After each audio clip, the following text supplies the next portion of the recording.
Hey guys, it's Eric Meyer, NASA Great Lakes. We are on video number 5, I believe it is. Video number 5, and I thought we would do something really easy with our friend, help from our friend Michael Baldridge, Mike B.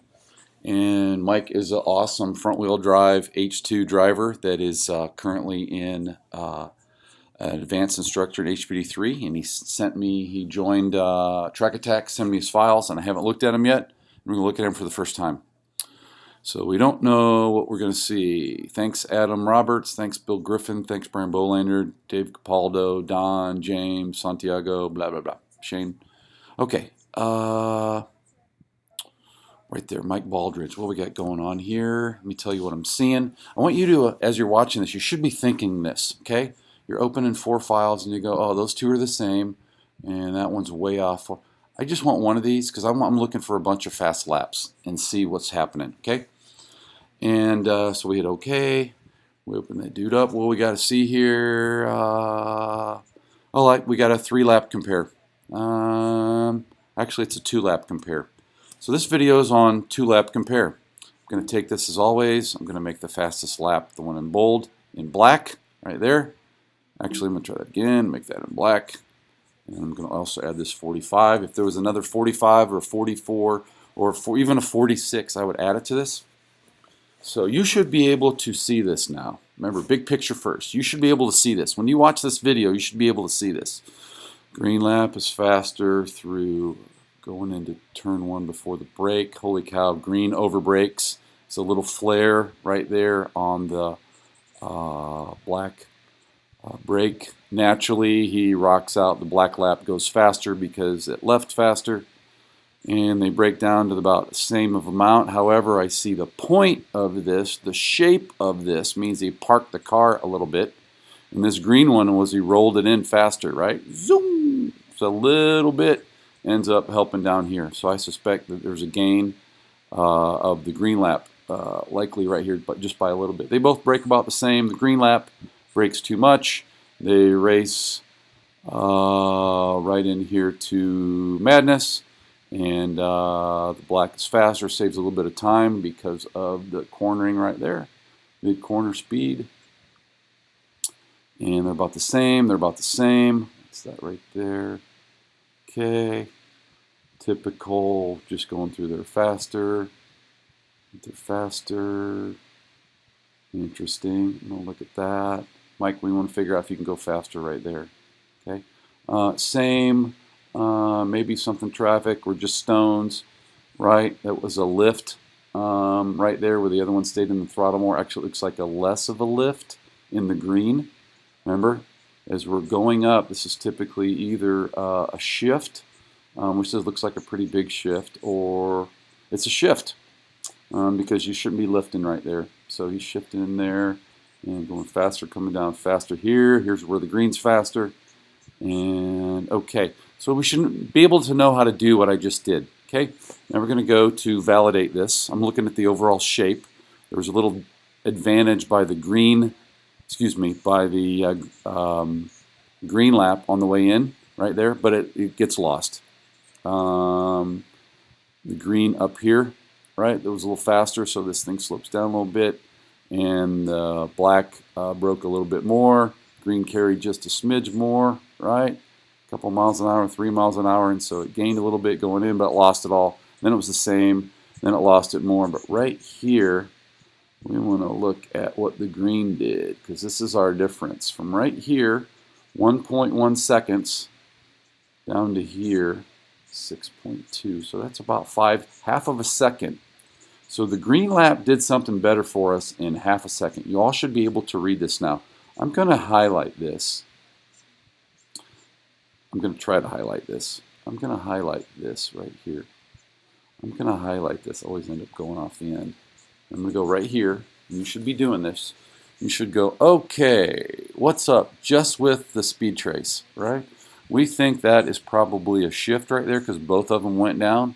This black one this black one went much more down. Son of a gun, sorry. I think I can do it that way. Darn, I know there's a way to do this. I'll just do it that way. So all I want to do All I want to do, oh, by the way, if that thing's on and you try to grab the screen to move it, it won't work. Hot tip, that thing's off. Now the hand shows up and you can drag, actually, when you zoom in, now you can drag the screen. Okay, and here's what we want to look at. We want to look at right here, where the green lap did much better. So what happened? I'm looking there a little close. Okay. That was either traffic or I'm going to call that a shift. Mike, are we shifting right there? That's what I want to know. Is that a shift point, Mike? That's what I'd be asking him or asking yourself. Just plain out ran them down and really rocked through there, big time. That's the corner, in my personal professional opinion, that there's the most time to be had, and it's also the scariest, mainly because you got to get your car so fast through there, crazy fast, and then you got to get it woed down and hit this, because if you don't hit this in the carousel, you totally hose yourself. So you got to make sure that whatever you do and whatever speed you're carrying right here, you don't mess up the carousel. So prioritize the carousel out and only work up on that. But that's the men and the boys corner, if you ask me, at Mid-Ohio. And done correctly, it's a lot of time. And in this case, you can see just for that corner, you can see 0.125 to, get that again, right there on the track, where 1/10. It's 3/10. That's a 3/10 corner right there. That's huge. That's massive. He also gets a little benefit here, and because he gets out of here, which is the slope from here to here, so from 4/10 to 5/10, so it's another. So just in those two corners, what did we say? There was 3 here.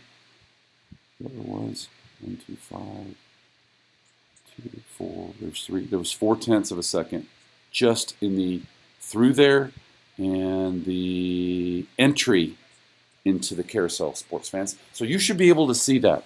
You should be able to go, holy cow, man, there's 4/10 right there. I could have gone 4/10 faster.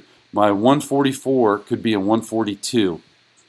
It can be. It's going to take you a day to work on that and think about it in my history and plan in your head to say, what do I do to go in here?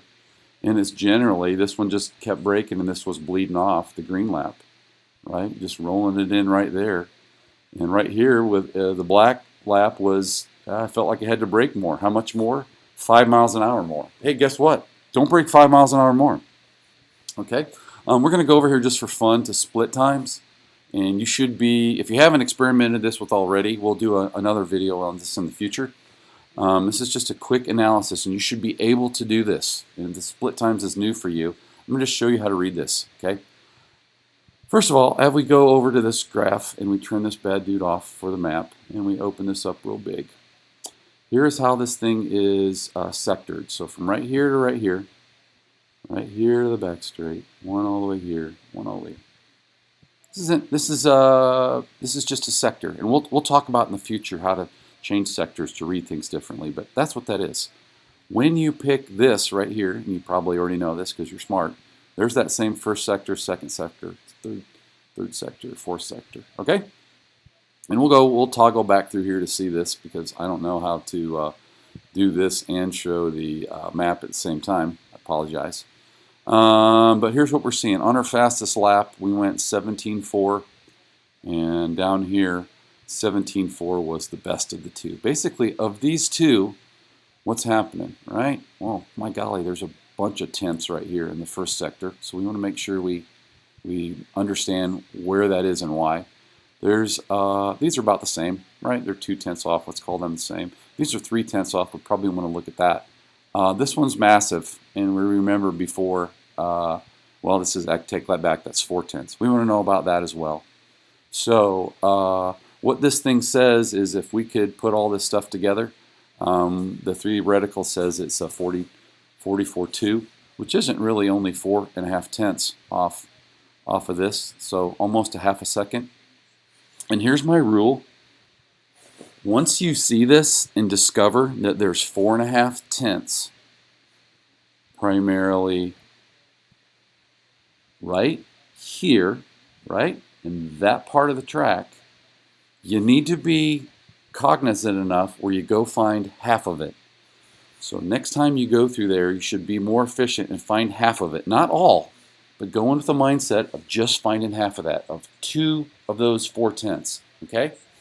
And decrease that deviation. Just tell yourself, I know I can go through here 4/10 faster, but I only want to go through here 2/10 faster, and sneak up on it. And what I find is that kind of mindset allows you to often go even farther and find like 5/10. But don't set yourself up for success when you are looking at this data, because you're trying to change some behavior, and it's almost always in your brake foot. And it looks like Mike's locations are really consistent, like his turn-in points and where he's on and off the brakes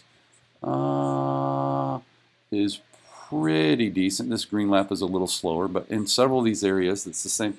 It's the same spot on the track, right? The same spot, the same spot, the same spot as the peak, the same spot as the trough, right? The same spot as the peak, same spot right there. Okay, so you need to know how to do this.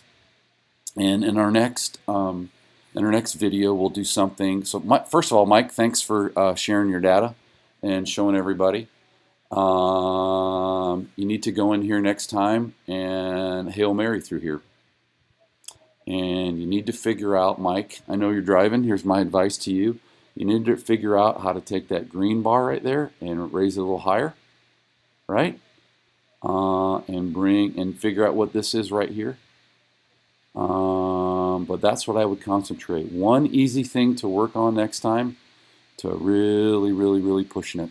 Okay, so by this time you should know that you should have the ability to go find and look in your own data and do that thing that I just showed you. And that's just using the speed trace, the delta, and the split times. Okay, so go and do, and watch for the next video soon. See you. Next video will be video number 6.